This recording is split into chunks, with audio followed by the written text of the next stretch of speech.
Hello BookTube, it's Janet, and today I'm just going to catch you up with some of the books that I've been reading recently. I've been very much enjoying audiobooks at the moment. I've said before that I've got a longer commute to work now, and so I'm tearing through lots and lots of books, absolutely loving it, to the point where it's quite difficult to get out of the car sometimes when I arrive at work because I just want one more chapter, or I just want to see how it ends.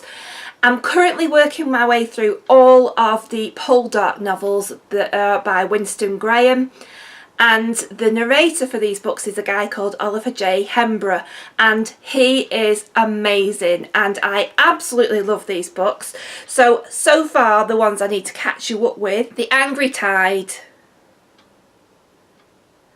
and The Stranger from the Sea, and these are just continuations of the story. If you've watched the TV series, they do very closely follow the books, and it's just stories, well, it's just tales of love, rivalry, hardship, life in Cornwall in the 18th and 19th century. Follows Captain Ross Poldark, his family, and his bitter rival George Warlegan, and all the things that happened in that time. There are duels, there is piracy, there's politics, there's war, there's love, there's betrayal. It's everything that you'd ever want. These novels are absolutely brilliant. If you want, there are 12 of them. They're quite lengthy, but I can't recommend the audiobooks highly enough. Absolutely love them. Just take you away to another place and time. I've also read recently The Mars Room by Rachel Kushner, and this is literary fiction, and it's not my favourite genre, but I found this book quite compelling. I did end up only giving it, I think, 3.5 stars, but it was one of those books that I couldn't put down. I really wanted to pick it up, read it. I think the reason for the 3.5 stars was that I couldn't really connect or engage with any of the characters. I didn't really like them, and for me, for a book to feel more of a 4 or a 5 star, I really want to be invested in those characters. I really want to be rooting for them, and it's told from lots of different perspectives, and you just get snippets of the story here, there and everywhere. But basically the main character, you know that she's committed murder and that she's in prison, and you follow the journey being transferred from one prison to the next, and a bit of life in prison. You hear a bit about some of the other people that she's in prison with, and you get little snippets of the life that she led before and how she ended up in prison. It is beautifully written, it is compelling, and probably quite realistically, you know, it doesn't particularly end with a happy ending, it ends with a realistic ending. But for literary fiction, I found it quite easy to read, quite easy to get into, did like the writing style, so yeah, it was a good experience on the whole. I also read The Haunting of Hill House by Shirley Jackson, and I'd previously read We've Always Lived in the Castle, and I absolutely loved that one. I thought it was brilliant, really dark, really gothic, really weird. The Haunting of Hill House is supposed to be one of the most scary books ever written, but it just didn't do it for me. It was okay, but I didn't find it scary, didn't find it creepy, and if you're thinking that the book will prepare you for the TV series, having read the book and then started to watch the TV series just basically has the title and nothing else is the same, completely different story. So yeah, it wasn't my favourite Shirley Jackson, but some people seem to love it. I've read quite a bit of non-fiction recently, and I've read Deathsaker and Beyond the Body Farm, and these are written by Dr. Bill Bass. And this is the guy who set up the legendary Body Farm out in Tennessee in America, where previously a lot of the science behind time of death or where somebody was murdered was a bit sketchy, to say the least. He talks you through how he got into working as a forensic anthropologist, because that's what he is, and that's the guy who sort of looks at the bones and all of those sorts of things, to how he managed to set up the Body Farm as part of the university, and the things that they've learned from that, and the experiments they've done, some of the cases that he's been involved in. But you also get his life as he's gone through, how his marriages, and how his wife died of cancer. So you get the story that goes alongside it. His writing's really engaging. It's really, really interesting. If you're into that kind of thing, can't recommend them highly enough. You get to see a different side of life, and I know a lot more about flies than I ever thought I'd want to know. The other non-fiction I read is Courtiers by Lucy Worsley, and I love Lucy Worsley. If you've seen me before, I've got a complete girl crush on her. I just think she's amazing. She's a British historian. She does quite a lot of TV shows, but also writes quite a lot of non-fiction books, and now fiction books actually, for children.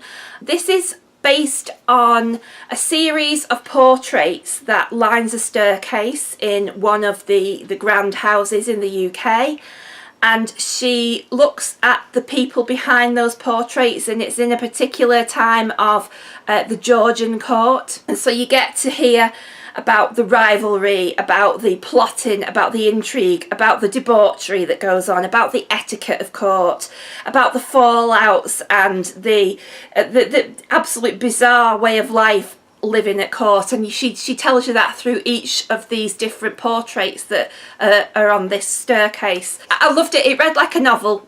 It was probably one of those things, truth is stranger than fiction, and you know, you couldn't make it up. So I do recommend that if you're interested in that period of history. It really does give you a fantastic insight into what life at court was like, and how everybody was just trampling all over each other to get ahead, and how you were in favour one day and you were out favour the next day, and it was all based on the whim of the monarch. And yeah, it was a really good read. I also read Brazen by Penelope Beju, and this is Ladies Who Rock the World. So it's in a similar vein to the Goodnight Stories for Rebel Girls, but it's maybe a little bit more of a grown-up approach to it.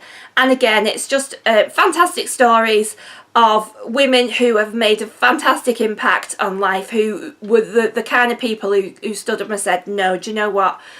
I'm going to do it my way. The stories are great. It's very inspiring, very uplifting.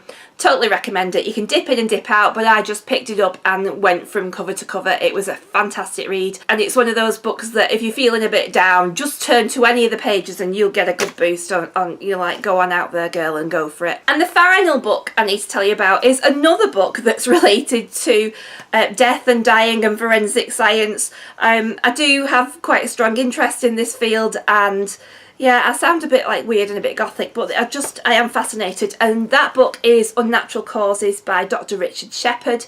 You may have seen Dr. Richard Shepherd. He's a British forensic pathologist who is part of some of the documentaries where he does, like, he goes through the autopsy reports of celebrities. So he's gone through the Michael Jackson one, the Whitney Houston one, and he explains it all.